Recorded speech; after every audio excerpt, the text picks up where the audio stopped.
नमस्कार मित्रांनो, आपण ज्यावेळेस फळबाग लागवड करतो आणि ज्यावेळेस फळधारणा आपल्या झाडाला होते त्यावेळेस आपण फक्त झाडाच्या फळ फुगवणीकडेच लक्ष देतो।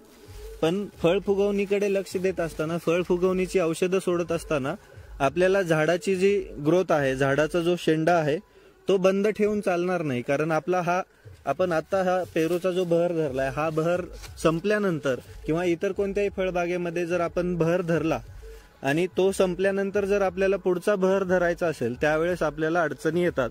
त्यामुळे झाडाची ग्रोथ आपली थांबली नाही पाहिजे। त्यासाठी दर 20 ते 25 दिवसांनी आपल्याला 19-19 ची ड्रिचिंग करणं खूप गरजेचं आहे।